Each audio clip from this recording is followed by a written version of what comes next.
সুপ্রিয় দর্শক, আসসালামু আলাইকুম। আপনাদের সবাইকে স্বাগত জানাচ্ছি এখনকার আলোচনায়। আপনাদের সঙ্গে আছি আমি সিরাজুল ইসলাম। দর্শক, ইরানের বর্তমান পরিস্থিতি অনেকটা সেই যুদ্ধের আগের পরিস্থিতির মতো। ইসরায়েলের যুদ্ধমন্ত্রী ইসরায়েল কাজ বলেছেন, ইরানের সর্বোচ্চ নেতা, বর্তমান সর্বোচ্চ নেতাকে প্রয়োজন হলে টার্গেট করা হতে পারে। এর জবাবে ইরানের পররাষ্ট্রমন্ত্রী সাইদ আব্বাস আরাকচি এক্সে দেয়া পোস্টে বলেছেন, আমেরিকা যদি তার পোষা প্রাণীগুলোকে মুখ বন্ধ না করে তাহলে তাদেরকে প্রয়োজনে ইরান শিক্ষা দেবে। এরপরে মার্কিন প্রেসিডেন্ট ডোনাল্ড ট্রাম্প বলেছেন, ইরানের সাথে তাদের খুব ভালো আলোচনা চলছে, সব কিছু ঠিকঠাক, এবং ইরান পরমাণু নিরস্ত্রীকরণের ব্যাপারে খুব ভালো সহযোগিতা করছে। ঠিক এই রকম কথাই কিন্তু যুদ্ধের আগে যখন ওমানের মধ্যস্থতায় ইরান এবং আমেরিকার মধ্যে আলোচনা হচ্ছিল তখন বলা হচ্ছিল। এখন ঠিক সেরকম একটা পরিস্থিতি। ইরানের শহীদ সর্বোচ্চ নেতা আয়াতুল্লাহ আলী খামেনির হত্যার প্রতিশোধ নেওয়ার অঙ্গীকার ব্যক্ত করেছে ইরানের সর্বোচ্চ জাতীয় নিরাপত্তা পরিষদ। একই সাথে আরেকটি গুরুত্বপূর্ণ খবর আছে, ইরান রাশিয়ার কাছ থেকে SU-35 বিমানের সিমুলেটর কিনেছে। এই সিমুলেটর কেনার মানে কি সেটা আমি বিস্তারিত ব্যাখ্যা করার চেষ্টা করব। তো এই যখন সামগ্রিক পরিস্থিতি, তখন আমার কাছে ব্যক্তিগতভাবে মনে হচ্ছে ইরান এবং আমেরিকা আর ইসরায়েলের মধ্যে 28শে ফেব্রুয়ারি যুদ্ধের আগে যে পরিস্থিতি ছিল এখন আবার তেমন একটা পরিস্থিতি বিরাজ করছে। সুপ্রিয় দর্শক, এই বিষয়গুলো নিয়েই এখন আমি আপনাদের সাথে বিস্তারিত আলোচনা করব আশা করছি। আপনারা শেষ পর্যন্ত সঙ্গে থাকুন, আর ভিডিও ভালো লাগলে লাইক কমেন্ট শেয়ার করবেন প্লিজ। চ্যানেলটি সাবস্ক্রাইব করে সাথেই থাকবেন এমনটিও আশা করছি। দর্শক, চলুন বিস্তারিত আলোচনা করে। ইসরায়েলের যুদ্ধমন্ত্রী ইসরায়েল কাজ তিনি বলেছেন যে ইরানের বর্তমান যে সর্বোচ্চ নেতা সাইদ মুস্তফা খামেনি, তাকে প্রয়োজনে হত্যা করা হবে, তাকে টার্গেট করা হবে। ইসরায়েলের যুদ্ধমন্ত্রী আরও বলেন যে এর আগে ইসরায়েল ইরানের ভেতরে 2বার প্রবেশ করেছে, প্রয়োজন যদি হয় তাহলে 3য়বার প্রবেশ করবে এবং সর্বোচ্চ নেতাকে সহ আরও যাকে হত্যা করা দরকার তাকে হত্যা করবে। এটা কিন্তু খুব ভালো ইঙ্গিত না। ভালো ইঙ্গিত না এই অর্থে বলছি, ইসরায়েল এর আগে যতবার বলেছে ততবার কিন্তু ইরানের ভিতরে হত্যাকাণ্ড চালিয়েছে, এবং তারা খুব পরিকল্পিতভাবে গত 3 বছর ধরে মধ্যপ্রাচ্যের ইসরায়েল বিরোধী যত গুরুত্বপূর্ণ নেতা তাদের সবাইকে হত্যা করেছে। এমনকি যে ইরান ইসরায়েল আর আমেরিকার বিরুদ্ধে যুদ্ধ করছে তাদের সমস্ত গুরুত্বপূর্ণ নেতাকে হত্যা করেছে।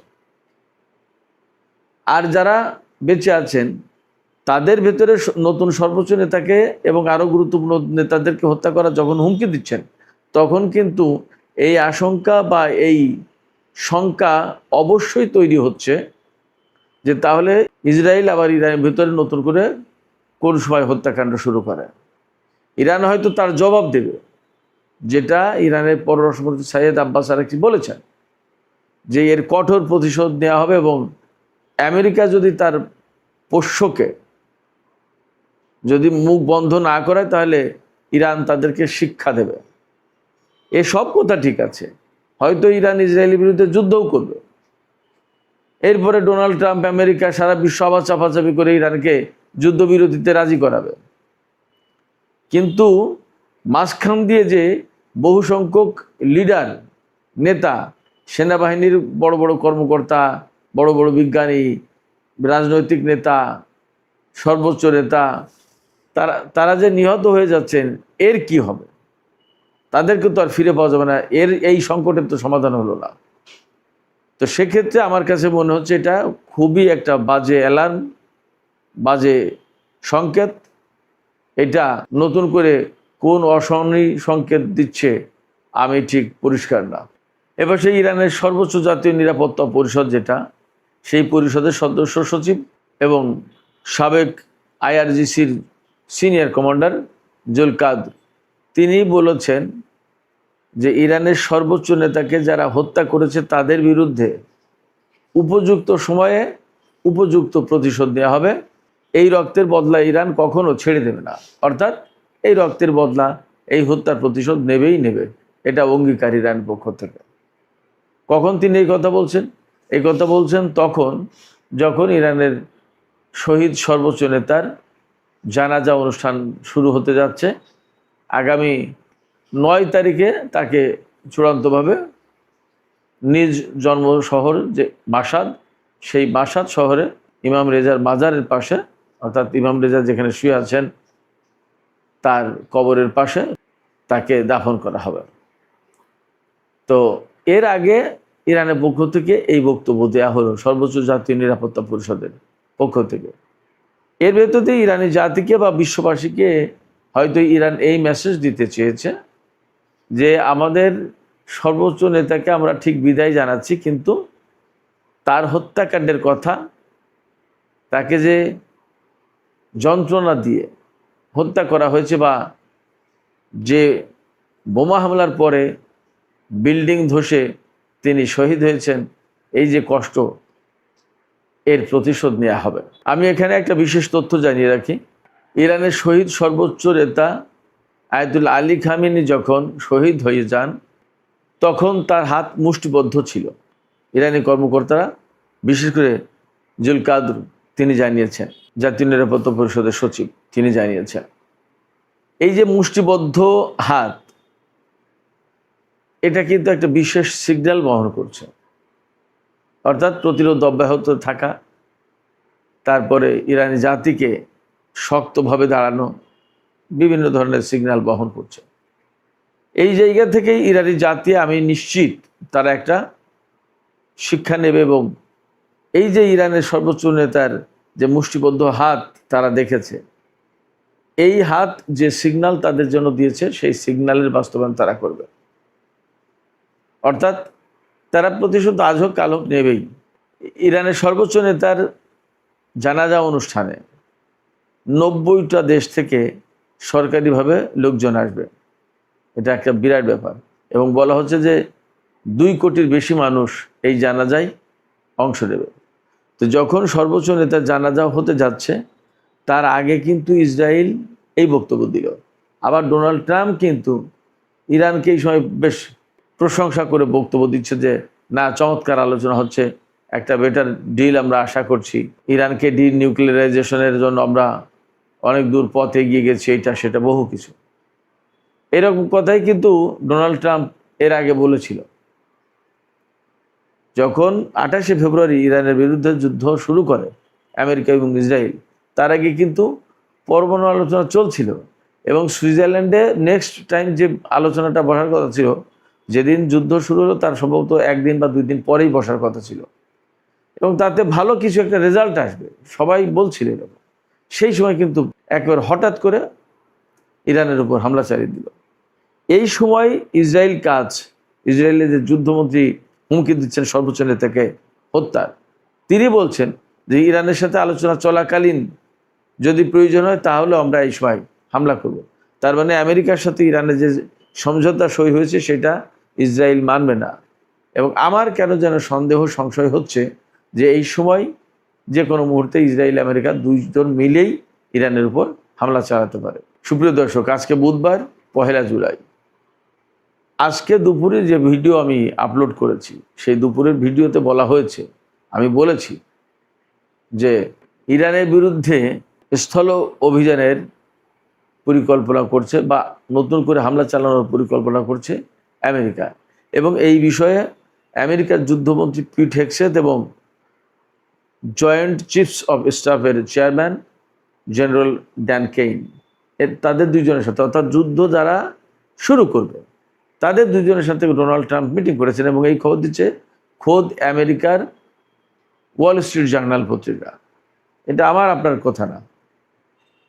ফলে ইসরায়েলের এই যে যুদ্ধমন্ত্রী ডোনাল্ড ট্রাম্পের পজিটিভ আশাবাদ, আবার ওপাশে গোপনে গোপনে যুদ্ধমন্ত্রীর সাথে মিটিং, হামলার হুমকি, সমস্ত সব কিছু মিলে আমার কাছে মনে হচ্ছে এখন এমন একটা অবস্থা বিরাজ করছে যে অবস্থা বিরাজ করছিল 28শে ফেব্রুয়ারির আগে। সেক্ষেত্রে আমরা একটু অপেক্ষা করি আসলে কি হতে যাচ্ছে দেখি। এদিকে ইরান কিন্তু রাশিয়ার কাছ থেকে SU-35 খুব অত্যাধুনিক জঙ্গি বিমান, যুদ্ধ বিমান, এই SU-35 ট্রেনিং সিমুলেটর কিনেছে। এই ট্রেনিং সিমুলেটর কেনা মানে হচ্ছে যে ইরান এই যুদ্ধ বিমান হাতে পেতে যাচ্ছে, আর এই ট্রেনিং সিমুলেটর থাকা মানে আসল যুদ্ধ বিমান ছাড়াই ইরানের পাইলট এবং ক্রুরা ভার্চুয়াল পরিবেশে তাদের প্রয়োজনীয় সমস্ত প্রশিক্ষণ কমপ্লিট করতে পারবে। আর SU-35 বিমানের ট্রেনিং সিমুলেটর কেনার মানে আর একটা আছে, সেটা হচ্ছে যে এই বিমান খুব দ্রুতই ইরান হাতে পাবে।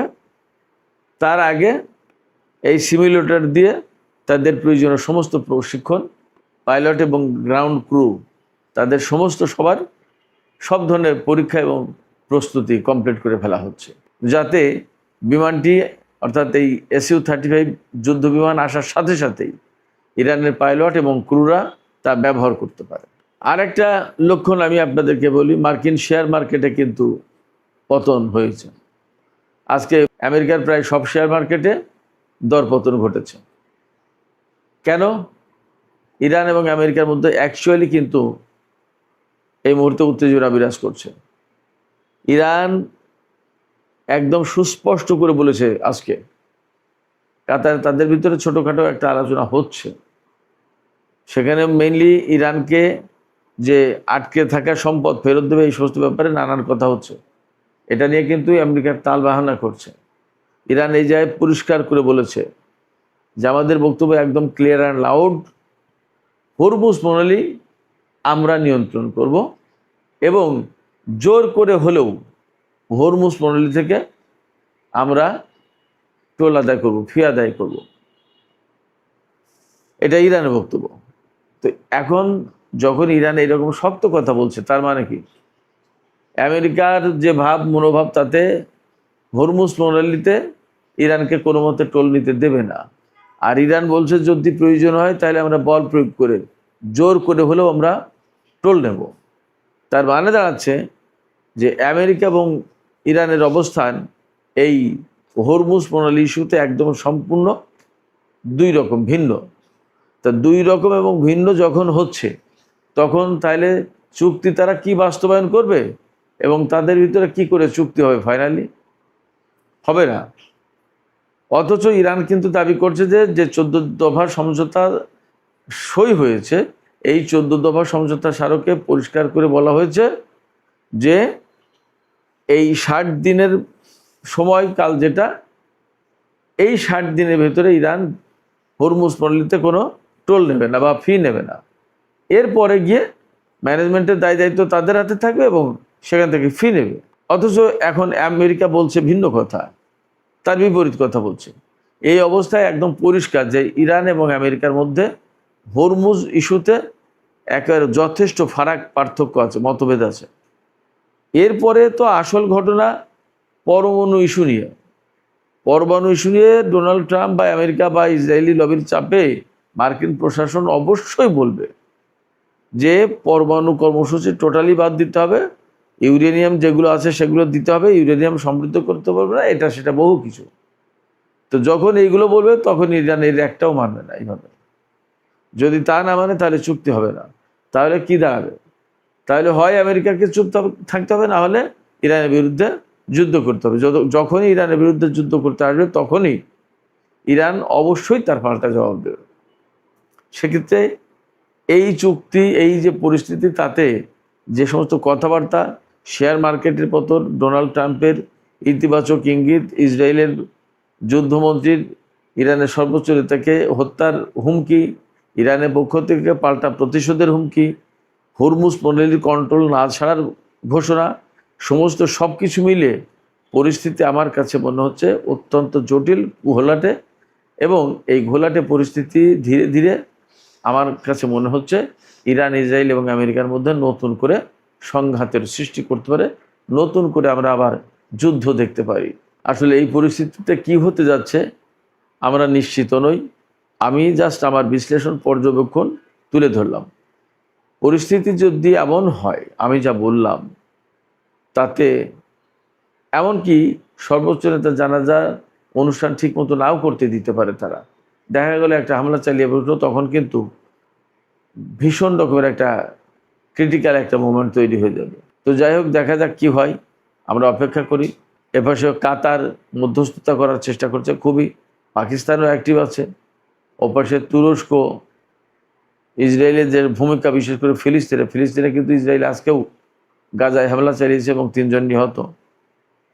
সব কিছু মিলে যে পরিস্থিতি, তাতে সুবিধাজনক মনে হচ্ছে না। গাজা পরিস্থিতি বা ফিলিস্তিনি পরিস্থিতিতে এরদোগান বলেছেন যে ইসরায়েল যা করছে তা মধ্যপ্রাচ্যের জন্য খুবই ডিস্টার্বিং, এটা বন্ধ করা দরকার। তুরস্কের প্রেসিডেন্ট রজব তাইয়িপ এরদোগান মোটামুটি একটা হুমকি দিয়েছেন।